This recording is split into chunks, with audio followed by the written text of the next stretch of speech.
माँ, उठना माँ, उठना माँ। विनोद भैया, माँ को उठने को बोलो ना। देखो इंदर भैया कितना रो रहे हैं। बड़ा ही बुरा हुआ इन चारों भाई बहनों के साथ। एक इनकी माँ सीता ही तो थी, जो आज वो भी चली गई। इस दुनिया से अब बेचारे इन बिन माँ के बच्चों को कौन देखेगा। वही तो मोहन, अरे एक माँ बिना बाप के भी बच्चे पाल लेती है, मगर एक बाप नहीं। यूं तो ये दोनों भाई हैं, मगर हैं तो ये भी बच्चे। अब 10-12 बरस कोई उम्र थोड़ी है इनकी कमाने की। वहां खड़ा हर कोई उन बिन माँ के बच्चों को देखकर दुख जता रहा है। विनोद, इंदर, सुमन और राधा अपनी माँ की बेसुध पड़ी लाश को देखे जा रहे थे। सीता के पिता ने उसका हाथ रमेश जैसे गलत इंसान के हाथ में दे दिया। सीता को शादी के बाद पता चला कि रमेश पियक्कड़ है, मगर हर औरत की तरह सीता ने भी इस उम्मीद से कि एक न एक दिन रमेश सुधर जाएगा, उसने इस रिश्ते को निभाया और 2 बेटी और 2 बेटों को जन्म दिया। सारा जीवन दुख उठाकर उसने भरसक उन्हें पालने की जिम्मेदारी उठाई, मगर उसका कमजोर शरीर जरूरत से ज्यादा मेहनत करने की वजह से कई बीमारी में घिर गया और आज सीता इस दुनिया में नहीं रही। विनोद ने डबडबाई आंखों से अपनी माँ के शव को देखकर कहा, इंदर भाई, माँ का अंतिम संस्कार करना है। दोनों भाई अर्थी उठाए शमशान घाट लाकर अंतिम संस्कार करते हैं। ठंड इतनी भयंकर थी कि बेचारे उन बिन माँ के भाई बहनों का रोम रोम कांप उठा था। दुधमुही राधा चिता को जलता देख बस रोए जा रही थी।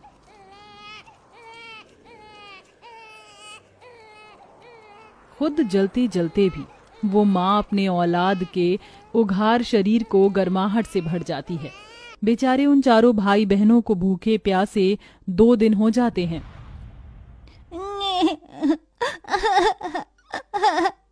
अले ले ले, चुप हो जा राधा, तू तो भैया की प्यारी बहन है ना। भैया, राधा को दूध पीना है, वो भूख से रो रही है। बस अब मैं मेरी दोनों बहनों को ऐसे भूखा नहीं देख सकता। इंदर, तू इनका ख्याल रखना, मैं खाना लेके आऊंगा। मैं भी आपके साथ चलूंगा भैया, हमारी दोनों बहनें हम दोनों भाइयों की जिम्मेदारी है। ये ले सुमन, राधा का ख्याल रखना। 2 साल की राधा को सुमन की गोद में देकर दोनों भाई उस ठंड के कहर में काम ढूंढने निकल जाते हैं। ओह भैया, यहाँ तो कितनी ठंड है और कोहरा भी, कुछ भी दिखाई नहीं दे रहा। हमें आगे चलना होगा। कुछ दूर आगे आकर वो कुछ लोगों को अनाज की बोरियां उतारते देखते हैं। चल भाई, वहाँ चलकर काम मांगते हैं। हाँ भैया। जरा जल्दी जल्दी बोरी उतारो। दोनों भाई रामनाथ के आगे हाथ जोड़कर खड़े हो जाते हैं। सेठ जी हमें भी काम दे दीजिए। मगर बच्चों, तुम तो अभी बहुत छोटे हो और ये बोरियां उतनी ही भारी हैं, उठा पाओगे तुम? तभी दोनों की आंखों के सामने अपनी बहनों का भूखा चेहरा आ जाता है। हाँ सेठ जी, हम उठा लेंगे, क्योंकि इस वक्त हमें अपनी दोनों बहनों के लिए खाना लेकर जाना है। रामनाथ दोनों को काम दे देता है। ठंड में बोझा ढोके खाना लिए वो घर जाते हैं और अपनी बहनों को पेट भर कर खिलाकर खुद भूखे सो जाते हैं। ऐसे ही 15 साल बीत जाते हैं। विनोद, इंदर, ये लो तुम्हारी आज की दिहाड़ी। कितने हैं सेठ जी?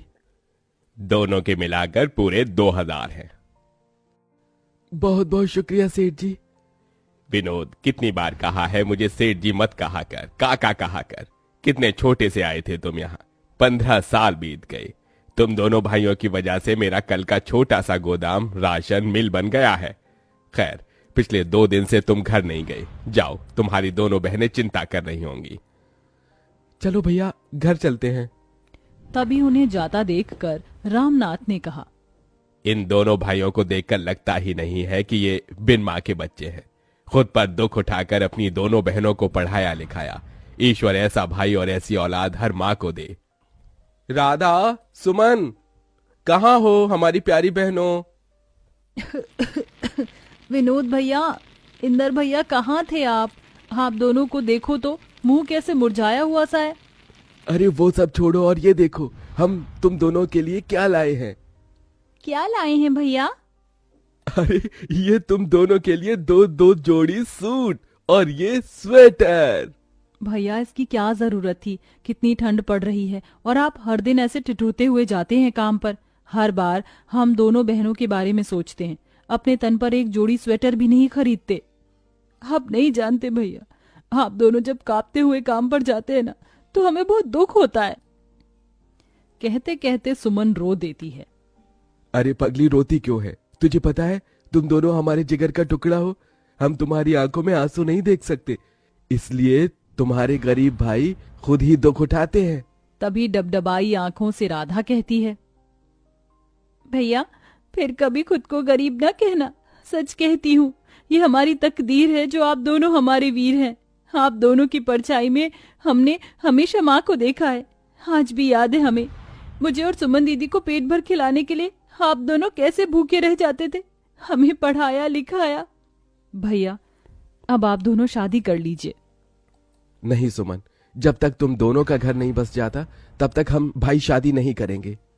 तभी दारू के नशे में धुत रमेश घर में घुसा।